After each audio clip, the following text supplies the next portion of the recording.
Hi friends, പുതിയൊരു വീഡിയോയിലേക്ക് എല്ലാവർക്കും സ്വാഗതം. ഗൗതമിന് അപകടം പറ്റിയത് അറിഞ്ഞ് നിധിയുടെ അമ്മ ചന്ദ്രയും നിഖിലും കൂടിയിട്ട് ഹോസ്പിറ്റലിലേക്ക് കാണാൻ വേണ്ടി വരികയാണ്. ആ സമയത്ത് വസുന്ധരയും ഗോപിനാഥും പാറും ഒക്കെ ഉണ്ടാവും കേട്ടോ. അങ്ങനെ പാറുവും ഗോപിനാഥും കൂടി അവരുടെ അടുത്തേക്ക് അങ്ങ് ചെല്ലാണ്. ആ സമയത്ത് വസുന്ധരയ്ക്ക് അങ്ങ് ദേഷ്യം വരികയാണ് കേട്ടോ. അവരെ കണ്ടതോടുകൂടി, ചന്ദ്രയെ കണ്ടതോടുകൂടി അങ്ങനെ ചന്ദ്ര ചോദിക്കുകയാണ്, എന്താണ് ഗൗതം മോന് സംഭവിച്ചത്? ഞങ്ങൾക്ക് ഗൗതം മോനെ ഒന്ന് കാണണം എന്നൊക്കെ പറയാൻ കേട്ടോ. ആ സമയത്ത് വസുന്ധര വന്നിട്ട് അങ്ങ് ചൂടായിട്ട് തന്നെ പറയുകയാണ്, എൻ്റെ മോൻ്റെ സുഖവിവരങ്ങൾ അന്വേഷിക്കാൻ നിങ്ങളോട് ആരാണ് ഇവിടേക്ക് വരാൻ പറഞ്ഞത്? ഞങ്ങൾക്കില്ലാത്ത ധണ്ണമൊന്നും നിങ്ങൾക്ക് വേണ്ട എന്നൊക്കെ പറഞ്ഞങ്ങ് ചൂടാവാൻ കേട്ടോ. ഇതെന്താ മേഡം അങ്ങനെ പറയുന്നത്? അപ്പോൾ നിഖിലിന് അങ്ങ് ദേഷ്യം വരികയാണ് കേട്ടോ വസുന്ധരയുടെ ഈ സംസാരം കേൾക്കുമ്പോൾ. അപ്പം നിഖിൽ പറയുകയാണ്, എൻ്റെ ചേച്ചിയുടെ ഭാഗ്യജാതകം കൊണ്ടാണ് ഗൗതമേട്ടന് ഇപ്പോൾ സുഖമായത് തന്നെ എന്ന് പറയുമ്പോൾ അതങ്ങ് കേൾക്കുമ്പോൾ വസുന്ധരയ്ക്ക് അങ്ങ് ദേഷ്യം വരികയാണ് കേട്ടോ. അപ്പോൾ വസുന്ധര പറയുകയാണ്, എന്ത് മണ്ടത്തരവും വിഡ്ഢിത്തരവുമാണ് നിങ്ങൾ ഈ പറയുന്നത്? ഞങ്ങൾ ലക്ഷങ്ങൾ മുടക്കിയത് കൊണ്ട് മാത്രമാണ് എൻ്റെ ഗൗതം സുഖം പ്രാപിച്ചത്, അല്ലാതെ നിന്റെ ചേച്ചി നിധിയുടെ കഴിവ് കൊണ്ടൊന്നുമല്ല. ഇവരും ഇതുപോലെ എൻ്റെ ഏട്ടനും ഏട്ടത്തിയും ഇതേപോലത്തെ വിഡ്ഢിത്തരം വിളിച്ചു പറയുന്നവരാണ്.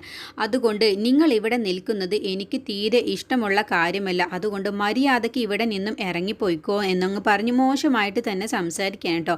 അപ്പോൾ ചന്ദ്രി പറയുന്നുണ്ട്, എന്താ മേഡം അങ്ങനെ പറയുന്നത്? ഞങ്ങളൊന്ന് കണ്ടിട്ട് പോയിക്കോ. ഞങ്ങൾ പുറത്തുള്ളത് അറിഞ്ഞാൽ എൻ്റെ മോള് നിധി ഓടി വരും ഞങ്ങളുടെ അരികിലേക്ക് എന്നൊക്കെ പറയുമ്പോൾ വസുന്ധര അങ്ങ് ചൂടാവണം കേട്ടോ. മര്യാദക്കല്ലേ നിങ്ങളോട് പോവാൻ വേണ്ടി പറഞ്ഞത്? ഇവിടെ നിൽക്കാൻ ഒരു അർഹതയും യോഗ്യതയും ഇല്ലാത്തവരാണ് നിങ്ങൾ എന്നൊക്കെ പറഞ്ഞ് വീണ്ടും അങ്ങ് മോശമായി സംസാരിക്കുകയാണ്. അപ്പോഴത്തേക്കും നിഖിലിന് അങ്ങ് ദേഷ്യം വന്നിട്ട്, അമ്മയ്ക്ക് ഗൗതമേട്ടനെ കാണണോ? ഞാൻ തന്നെ പോയി അമ്മയെ കാണിച്ചു തരാം, വാ അമ്മേ എന്നും പണ്ട് ഐസിയുവിൻ്റെ അകത്തേക്ക് അങ്ങ് കയറി പോകാൻ ശ്രമിക്കുകയാണ് കേട്ടോ. അപ്പോഴത്തേക്കും വസുന്ധര അങ്ങ് ചൂടായിട്ട് പറയും, മര്യാദക്കല്ലേ നിങ്ങളോട് പറഞ്ഞത്? ഇവിടെ ഗൗതമിനെ കാണാൻ ഞാൻ സമ്മതിക്കില്ല. എനിക്ക് നിങ്ങൾ കാണുന്നത് ഇഷ്ടവുമല്ല. അതുകൊണ്ട് മര്യാദയ്ക്ക് ഇവിടെ നിന്നും ഇറങ്ങിപ്പോയി. ഇവിടെ കിടന്ന് ബഹളം ഉണ്ടാക്കിയാൽ നിങ്ങളുടെ മകൾക്ക് തന്നെയാണ് അതിൻ്റെ ദോഷം എന്നൊക്കെ പറഞ്ഞ് വസുന്ധര അങ്ങ് പറയുകയാണ് കേട്ടോ. പാറുവും ഗോപിനാഥും പറയുകയാണ്, അങ്ങനെ പറയല്ലേ വസു, ഇനി എന്താ ഇങ്ങനെയൊക്കെ പെരുമാറുന്നത്? അവരൊന്ന് കണ്ടിട്ട് പോയിക്കോട്ടെ എന്ന് പറയുമ്പോൾ, ഞാൻ പറയുന്ന ഡിമാൻഡുകൾ നിങ്ങൾ അംഗീകരിച്ചേ മതിയാവൂ. അതല്ല എന്നുണ്ടെങ്കിൽ എല്ലാവരുടെയും മുന്നിൽ വെച്ച് ഞാൻ ആ മഹാരഹസ്യം അങ്ങ് പറയും. എന്നിട്ട് ഞാൻ അങ്ങ് പോയി ആത്മഹത്യ ചെയ്യുമെന്നങ്ങ് പറഞ്ഞ് ഭീഷണിപ്പെടുത്താൻ കേട്ടോ. അതിൻ്റെ മുന്നിൽ പാറുവും ഗോപിനാഥും ആകെ നിസ്സഹായരാവുകയാണ് കേട്ടോ. അപ്പോൾ എന്ത് രഹസ്യമാണ് നിങ്ങൾ മറച്ചു വെക്കുന്നത് എന്ന് ചന്ദ്രയും നിഖിലും കൂടി ചോദിക്കുമ്പോൾ, എന്ത് രഹസ്യം? നിങ്ങളുടെ മകള് തന്നെയാണ് എൻ്റെ മോന് ഈ അവസ്ഥ വരാൻ കാരണം, ഗൗതമിന് ആക്സിഡൻറ്റ് വരാൻ കാരണം എല്ലാം തന്നെ നിങ്ങളുടെ മകളാണ് എന്ന് പറയുമ്പോൾ, നിധി എന്ത് തെറ്റ് ചെയ്തു എന്ന് പറയുന്നത്? എൻ്റെ മോള് ഇതുവരെയും എല്ലാവർക്കും ഉപകാരം മാത്രമാണ് ചെയ്തിട്ടുള്ളൂ. അവൾ ആരോടും മോശമായി സംസാരിക്കുകയോ പെരുമാറുകയോ ചെയ്തിട്ടില്ല. ഞങ്ങളുടെ വീടിൻ്റെ അടുത്തുള്ളവർക്കെല്ലാം തന്നെ നിധിയെക്കുറിച്ച് പറയാൻ മാത്രമാണ് നേരമുള്ളൂ. അത്രയ്ക്ക് നല്ല സ്വഭാവമാണ് എൻ്റെ മോൾ നിധിയുടെ എന്ന് പറയുമ്പോൾ, നിങ്ങളുടെ മോള് ഒരു അഴിഞ്ഞാട്ടക്കാരിയാണ്, കണ്ണിക്കണ്ട ആണുങ്ങളുമായി ബന്ധമുള്ളവൾ. വെറുതെ മേഡം അനാവശ്യം പറഞ്ഞുണ്ടാക്കരുത്. അനാവശ്യമല്ല, തെളിവ് സഹിതം കാണിച്ചു തരാം, എൻ്റെ മൊബൈലിലുണ്ട് എന്ന് പറഞ്ഞ് മൊബൈലിലെ വീഡിയോ കാണിച്ചു കൊടുക്കാൻ വേണ്ടി നിൽക്കുമ്പോൾ ഗോപിനാഥ് അങ്ങ് അത് മാറ്റിയാണ് കേട്ടോ. ഗോപിനാഥ് പറയുകയാണ്, അങ്ങനെ വസു കാണിച്ചു കൊടുക്കണ്ട, കാരണം ആ വീഡിയോയിലുള്ളത് ഫേക്ക് ആണെന്നുള്ളത് എല്ലാവർക്കും അറിയാം. വെറുതെ ഈ പാവം പിടിച്ച അമ്മയെ കാണിച്ച് അവരെ ടെൻഷൻ അടിപ്പിക്കേണ്ട എന്നും പറഞ്ഞ് ഗോപിനാഥ് അത് കാണിക്കാൻ സമ്മതിക്കില്ല കേട്ടോ. അങ്ങനെ നിധിയെക്കുറിച്ച് മോശമായി പറയുന്ന സമയത്ത് ചന്ദ്രി പറയാണ്, എൻ്റെ മോൾ ഒരു പാവമാണ്, എൻ്റെ മോൾക്ക് അങ്ങനെ ദുഷിച്ച സ്വഭാവം ഒന്നും തന്നെ ഇല്ല എന്നൊക്കെ പറയാണ്. നിങ്ങൾ എൻ്റെ മോളെക്കുറിച്ച് ഒരു അപവാദവും പറഞ്ഞുണ്ടാക്കരുത് മേഡം, എനിക്കത് മാത്രമാണ് പറയാനുള്ളത്. ഞങ്ങൾ ഗൗതമിനെ കാണുന്നില്ല, ഞങ്ങൾ പോയിക്കോളാം. നിങ്ങൾക്ക് ഒരുപാട് പണവും പ്രതാപവും എല്ലാം തന്നെ ഉണ്ടാവും, പക്ഷേ നിങ്ങൾക്ക് നല്ലൊരു മനസ്സിൻ്റെ ഉടമയാവും യോഗ്യതയില്ല. അതുകൊണ്ടാണ് നിങ്ങൾ ഇങ്ങനെയൊക്കെ സംസാരിക്കുന്നതും പെരുമാറുന്നതും. ഞങ്ങൾക്ക് പണവും പ്രതാപവും ഒന്നും ഇല്ലെങ്കിലും ഞങ്ങൾ നല്ല മനസ്സിൻ്റെ ഉടമകളാണ്. അതുകൊണ്ട് നിഖിൽ മോനെ, നീ വായോ, നമുക്ക് ഗൗതമിനെ പിന്നെ കാണാം. നമുക്ക് ഗൗതമിനും നിധിക്കും വേണ്ടി പ്രാർത്ഥിക്കാനല്ലേ കഴിയുകയുള്ളൂ. ഇവർ ഇപ്പോൾ കാണിച്ചില്ലെങ്കിലും എൻ്റെ ഗൗതമിനും നിധിക്കും നല്ലത് വരാൻ വേണ്ടി മാത്രമാണ് ഞാൻ ആഗ്രഹിക്കുന്നതും പ്രാർത്ഥിക്കുന്നതുമുള്ളൂ എന്നൊക്കെ പറഞ്ഞ് വിഷമത്തോടു കൂടി നിഖിലിൻ്റെ കൈയും പിടിച്ച് ചന്ദ്രി പിന്നെ അവിടെ നിന്ന് അങ്ങ് പോവാൻ കേട്ടോ. എന്നതിൻ്റെ ശേഷം പിന്നീട് ഗൗതമിന് ഭക്ഷണമൊക്കെ കൊടുത്തു കഴിഞ്ഞ ശേഷം നിധി പുറത്തേക്ക് വരികയാണ്. അങ്ങനെ നിധിയെ കണ്ടതോടുകൂടി വസുന്ധരയ്ക്ക് വീണ്ടും അങ്ങ് ദേഷ്യം വരികയാണ് കേട്ടോ. എന്നിട്ട് വസുന്ധര പറയും, നീ എൻ്റെ മോന് ഭക്ഷണം കൊടുത്തോ? നീ കൊടുക്കുന്നതൊന്നും എനിക്ക് ഇഷ്ടമില്ല. നിൻ്റെ മനസ്സിലുള്ള ദുഷിച്ച മനസ്സുള്ള നീ എൻ്റെ മോന് ഭക്ഷണം കൊടുക്കുന്നത് എനിക്ക് ഒട്ടും ഇഷ്ടമില്ലാത്ത കാര്യമാണ് എന്നൊക്കെ പറഞ്ഞ് വസുന്ധര അങ്ങ് ചൂടാവുമ്പോൾ നിധി പറയും, മേഡത്തിന് ഇഷ്ടമില്ലെങ്കിലും എനിക്ക് ഒരു കുഴപ്പവുമില്ല. എൻ്റെ ഭർത്താവിന് ഞാൻ ഭക്ഷണം കൊടുക്കുന്നത് എൻ്റെ ഭർത്താവിന് ഇഷ്ടമുണ്ട്, അത് മാത്രമാണ് എനിക്ക് വേണ്ടതുള്ളൂ. എനിക്ക് മേഡത്തിനെ തൃപ്തിപ്പെടുത്തണമെന്നും ഒരു ആഗ്രഹവുമില്ല എന്നൊക്കെ പറഞ്ഞ് നിധിയും നന്നായിട്ട് തന്നെ വസുന്ധരയോട് അങ്ങ് തട്ടിക്കേറി സംസാരിക്കാൻ കേട്ടോ. എൻ്റെ ഭർത്താവിനും എൻ്റെ ഭർത്താവിൻ്റെ അച്ഛനും അമ്മയ്ക്കും എന്നെ ഒരുപാട് വിശ്വാസമുണ്ട്, അത് മാത്രം മതി എനിക്ക് ഗൗതം സാറിൻ്റെ കൂടെ സന്തോഷമായിട്ട് ജീവിക്കാൻ, അല്ലാതെ മേഡം വിശ്വാസമൊന്നും എനിക്ക് വേണ്ട എന്നും പറഞ്ഞ് വസുന്ധരയുടെ വായ അങ്ങ് നിധി അടപ്പിക്കാൻ കേട്ടോ. അങ്ങനെ വസുന്ധര തട്ടിക്കയറിയോണ്ട് തന്നെ നേരെ ICUവിനകത്തേക്ക് അങ്ങ് കയറുകയാണ്. എന്നിട്ട് ഗൗതമുമായിട്ട് അങ്ങ് സംസാരിക്കുകയാണ്. എന്നിട്ട് ഗൗതമിനോട് പറയുകയാണ്, മോനെ ഗൗതം, ഞാൻ നിന്നെ കാണാൻ വേണ്ടി വന്നത് പ്രധാനപ്പെട്ട ഒരു കാര്യം പറയാനാണ്. ഈ ഹോസ്പിറ്റലിൽ നിന്നും ഇറങ്ങിയ ഉടനെ തന്നെ നമുക്ക് നിധിയുമായിട്ടുള്ള ബന്ധം അങ്ങ് അവസാനിപ്പിക്കണം. നീയും നിധിയും ഡിവോഴ്സ് ആവണം എന്നങ്ങ് പറയുമ്പോൾ ഗൗതമിന് അങ്ങനെ ദേഷ്യം വരികയാണ് കേട്ടോ. അമ്മയോട് ഇപ്പോൾ ആരാണ് ഇവിടേക്ക് കയറി വരാൻ വേണ്ടി പറഞ്ഞത്? അമ്മയ്ക്ക് ഇത് മാത്രമാണോ എന്നോട് സംസാരിക്കാനുള്ളത്?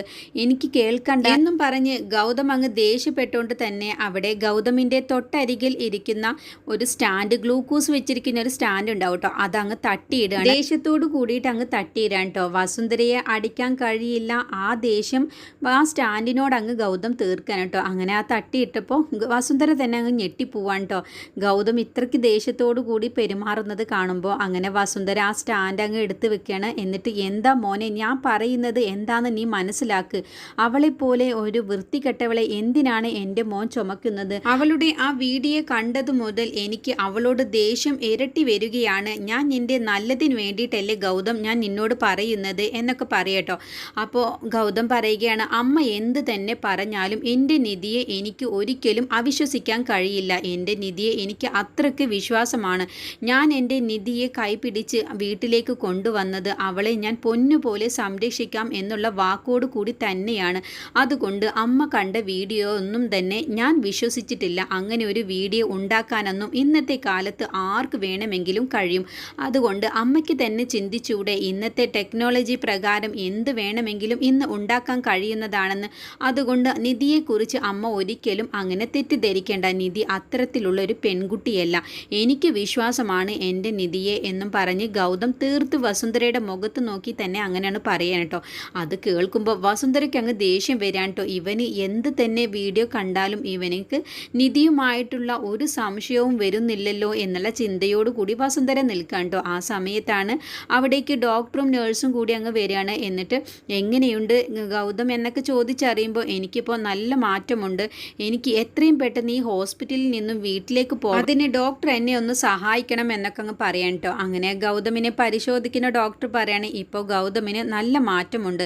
നിധിയെ പോലെയുള്ള ഒരു ഭാര്യ ഒപ്പം ഉണ്ടെങ്കിൽ ഗൗതമിന് ഒരു കുഴപ്പവും വരില്ല. നിധി നിന്നെ അത്രയ്ക്കധികം നോക്കുന്നുണ്ട് എന്നൊക്കെ പറഞ്ഞ് ഡോക്ടറും അങ്ങ് പറയാൻ കേട്ടോ. അങ്ങനെ ഗൗതം പറഞ്ഞ പ്രകാരം തന്നെ ഡിസ്ചാർജ് ചെയ്യാൻ വേണ്ടി ഡോക്ടർ അങ്ങ് തീരുമാനിക്കുകയാണ്. അങ്ങനെ നിധിയുടെ വളർമ്മ ഡോക്ടറും കൂടി പറയുന്ന സമയത്ത് വസുന്ധരയ്ക്ക് അതൊക്കെ കേൾക്കുമ്പോൾ നല്ല ദേഷ്യം ഇങ്ങനെ വരികയാണ് കേട്ടോ. അങ്ങനെ വീട്ടിലേക്ക് അവരെല്ലാവരും കൂടിയിട്ട് അങ്ങ് ഗൗതമിനെയും ഡിസ്ചാർജ് ചെയ്ത ശേഷം വീട്ടിലേക്ക് അങ്ങ് പോവുകയാണ്. വീട്ടിലെത്തിയ ശേഷം ഗൗതമിനെ ചേർത്ത് പിടിച്ചുകൊണ്ട് തന്നെ നിധി അകത്തേക്ക് അങ്ങ് കൂട്ടിക്കൊണ്ടുപോകാൻ വേണ്ടി ശ്രമിക്കുകയാണ്. ആ സമയത്ത് വസുന്ധര അങ്ങ് ദേഷ്യപ്പെട്ടിട്ട്, മാറി നിൽക്കുക അവിടുന്ന്, എൻ്റെ മോനെ നീ തൊട്ടു പോവരുത് എന്നും പറഞ്ഞ് വസുന്ധര തന്നെ ഗൗതമിനെ ചേർത്ത് പിടിച്ചുകൊണ്ട് അകത്തേക്ക് അങ്ങ് കൂട്ടിക്കൊണ്ടുപോകാൻ വേണ്ടി ശ്രമിക്കുകയാണ്. ആ സമയത്ത് പാറു പറയുകയാണ്, ഗൗതം ഒരുപാട് അപകടങ്ങളും കാര്യങ്ങളൊക്കെ കഴിഞ്ഞ് വന്നതല്ലേ, നമുക്ക് ആരതി ഒഴിഞ്ഞ് അകത്തേക്ക് കയറ്റാം എന്ന് പറയണം. അപ്പോൾ നിധി പറയുകയാണ്, അമ്മേ ഞാൻ തന്നെ ആരതി ഒഴിഞ്ഞോളാം, അമ്മ ഇവിടെ നിൽക്കുക എന്ന് പറയുമ്പോൾ വസുന്ധര പറയണം, വേണ്ട, നീ എൻ്റെ മോന് ആരതി ഒഴിയണ്ട, നിന്റെ മനസ്സും നീയും ശരിയല്ല, അതുകൊണ്ട് എൻ്റെ മോനെ നീ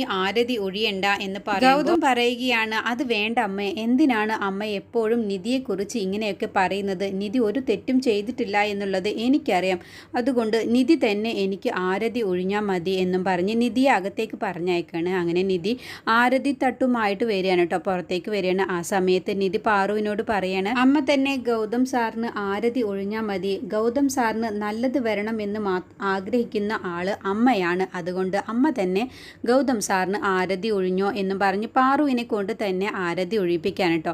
എന്നിട്ട് ആരതി തട്ട് നിധി അങ്ങ് വാങ്ങിയിട്ട് പുറത്ത് കൊണ്ടുപോയി കളയാണ്. ഗൗതമിനെയും കൂട്ടി അകത്തേക്ക് പാറുവും ഗോപിനാഥും പ്രണവും യാമിനിയും വസുന്ധരയൊക്കെ അകത്തേക്ക് അങ്ങ് കയറുകയാണ്. അങ്ങനെ ഗൗതം അവിടെ ഇരിക്കാൻ വേണ്ടി ശ്രമിക്കുമ്പോൾ, വേണ്ട മോനെ നീ ഇവിടെ ഇരിക്കണ്ട, നീ റൂമിൽ പോയി റെസ്റ്റ് എടുക്കുക എന്ന് ഗോപിനാഥ് പറയണം. അങ്ങനെ ഗൗതമിൻ്റെ അടുത്ത് ചെന്ന് നിധി അകത്തേക്ക് കൂട്ടിക്കൊണ്ടുപോകാൻ വേണ്ടി ശ്രമിക്കുകയാണ്. റൂമിലേക്ക് കൊണ്ടുപോകാൻ ശ്രമിക്കുമ്പോൾ വസുന്ധര പറയാണ്, നീ എൻ്റെ മോനെ തൊട്ടു പോവരുത്, നീ കാരണമാണ് എൻ്റെ മോൻക്ക് ഇങ്ങനെ ഒരു അപകടം വന്നത് തന്നെ, അതുകൊണ്ട് എൻ്റെ മോൻ്റെ റൂമിലേക്ക് നീ കയറി പോവരുത് എന്ന് പറഞ്ഞ് നിധിയെ അകത്തേക്ക് റൂമിലേക്ക് കയറാൻ വേണ്ടി സമ്മതിക്കുന്നില്ല കേട്ടോ.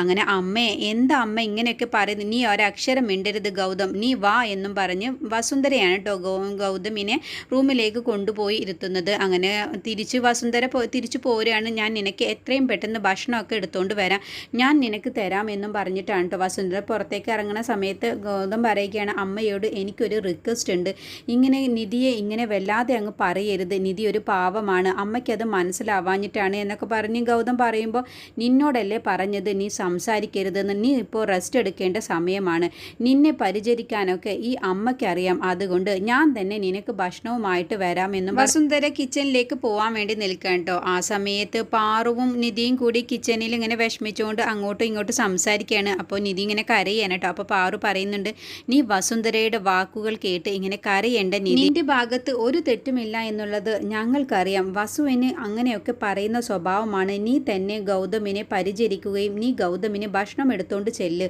എന്നിട്ട് ഗൗതമിന് നീ കൊടുക്കണം എന്നൊക്കെ പറഞ്ഞ് ഭക്ഷണവുമായിട്ട് ഗൗതമിൻ്റെ റൂമിലേക്ക് പോകാൻ വേണ്ടി പാറു പറയണം. അപ്പോൾ ഇതൊക്കെ കേട്ടും കൊണ്ട് തന്നെ വസുന്ധര അവിടേക്ക് അങ്ങ് വരികയാണ് കേട്ടോ.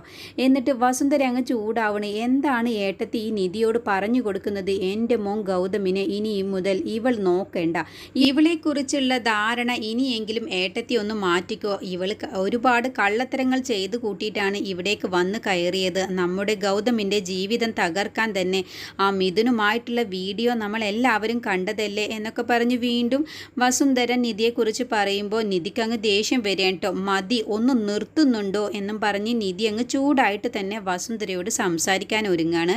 അങ്ങനെയുള്ളൊരു എപ്പിസോഡാണ് കേട്ടോ വരാനിരിക്കുന്നത്.